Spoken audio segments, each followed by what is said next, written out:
Hi, I'm Jefferson Drexler, and welcome to Parent Like You Mean It, the podcast where we talk about playing this parenting game with purpose and intentionality so that hopefully we can be more prepared for the parenting pitfalls that prey upon us and our children with not only preparation, but obviously, alliteration. This week's episode is brought to us by Christian Podcast Central. You can check out more of this show and many, many more uplifting, wise, and amazing videos, podcasts, and blogs at ChristianPodcastCentral.com. At ChristianPodcastCentral.com, you'll find sports talk on The Yard with Marcus Preciado, Christian comedy with a tinge of social satire with Brad Stein, and tons more of shows that I know you'll love. So head on over to ChristianPodcastCentral.com and check them out. Now, if you're a guy in America, anywhere near my age, you grew up loving, or at the very least, appreciating, not basketball or baseball or football. I'm talking about the single major influence of kids in the 70s and 80s. I'm talking about Star Wars.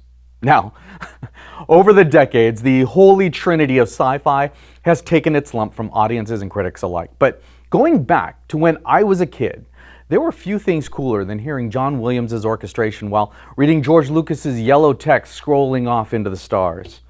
So there you have it. I was an action figure playing, trading card collecting geek as a kid, and at my core, I still am today. But what does this have to do with raising kids? Well, let me take you back to the first time that we were properly introduced to the Force. Luke and Obi-Wan were driving into town when they get stopped at a checkpoint where stormtroopers are looking for a pair of droids. The very robots that are right there in Luke's back seat. And that's when we see this exchange. Stormtrooper says, "Let me see your identifications." Then Kenobi, subtly waving his hand toward the stormtrooper, says, "You don't need to see his identification." Stormtrooper repeats, "We don't need to see his identification." "These aren't the droids you're looking for."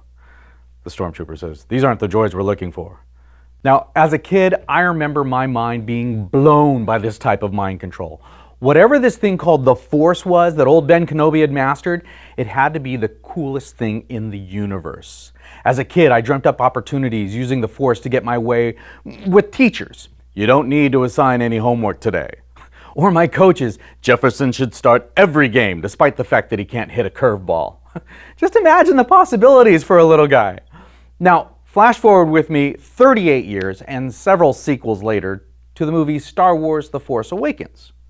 In the middle of the movie, I, now a full-fledged grown-up geek with little Star Wars nerds of my own, we witnessed not the wise Jedi Master Obi-Wan Kenobi, but a complete neophyte to the Force, someone who had hardly even heard the words "the Force" used together in a sentence. We saw Rey, who was being held captive, say to a stormtrooper, "You will remove these restraints and leave this cell with the door open, and you'll drop your weapon." And he did. Suddenly, the powerful mind control of the Force was little more than a cool little parlor trick that nearly anyone can pull off. But again, I ask, and you're probably wondering this too, what does any of this have to do with raising kids today? Well, fasten your seatbelts and prepare for light speed, because here we go. Too many parents today think that they can simply use the Force on their kids in order to instill a proper moral compass in them. They think that by waving a magic hand and saying the magic words, "You will make wise choices and put others' needs before your own," that suddenly their kids' minds will be transformed, and we'd hear kids all over the world repeating their parents' worldviews. Now, I'm not addressing the parents who may slip into the bad habits of "do as I say, not as I do" parenting trap. I'm referring to the well-intentioned, model citizen parents who honestly believe that if they simply model a proper moral compass and speak into their kids' lives age-old wisdom, this new generation will live lives full of mercy, justice, and humility. Don't get me wrong. I'm not endorsing anything that goes against this type of parenting. Shoot, if more parents modeled goodness and kindness every day to their kids, there's no denying that this world would be a better place. Or at the very least, the guy who cut me off in the parking lot the other night would have gone around and maybe I wouldn't have lost my temper in my minivan full of my mini-me's. But that's for another episode. Anyway, here's my point. The very, very, very hard truth is that we can't force our worldview and moral compass into the hearts and minds of our kids. We can influence them, we can instruct them, We can model it for them. We can discipline them. We can and definitely should do all of these things. But the decision to do the right thing is completely up to them. They're in control of their own integrity. They're the masters of their own purity. They hold the steering wheel of their lives and their cars. Now, when they succeed, we should acknowledge them. When they fail, we should encourage them. When they're defiant, we should discipline and guide them. And when they're repentant, we must forgive and always walk alongside them. But meanwhile, the best thing that we can do is to keep doing our best. Don't put all the blame on yourself for their bad behavior and hold them responsible for their own actions while always taking responsibility for your own in loving, raising, and caring for them. Be open to the possibility that the weight just might be too heavy for your own shoulders, and it may be time to bring in a relief pitcher. Forgive me for mixing my metaphors. What I mean is a mentor for them, someone who you trust and your kids trust, who can guide them toward wisdom in your stead. And if none of that works, you keep on working, keep on trying, keep on loving, no matter how difficult life or your kids or life with your kids may become. And most of all, and most importantly, keep praying for them. I hate to break it to you, but your and my best efforts are straight up terrible compared to the work that God can do in our kids' lives, hearts, and minds. Forgive me for getting preachy here, but this is the bottom line. If you don't have kids yet, start praying for them now.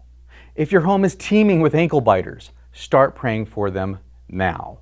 If your hallways are filled with the sounds of slamming doors and loud music that you don't like, much less understand, start praying for them now. And yes, if your kids have moved out and even may have families of their own, start praying for them now. The hard yet simple truth in all of this is that God is yearning to hear from us parents. It says so all throughout the Bible and history. And more so, He's yearning to answer our prayers, whether it be through His Word, which means, yeah, you got to dust off your Bible and read it, or through His people, which means, yeah, you got to get your family to church and talk with trusted people about what's going on in your lives. And even, dare I say it, personally. There's a proverb that many parents know, and not enough of us really take it into hard consideration. It says, trust in the Lord with all of your heart and lean not on your own understanding. In all of your ways, submit to Him, and He'll make your path straight. In other words, even when, especially when, life gets to the point where you just can't understand what's going on, trust God and not your own understanding or lack thereof.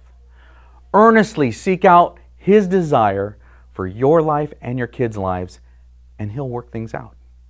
Now, it'll probably take a lot longer than you'd prefer, and rock bottom may be redefined through the process more than once, but you'll be better for it.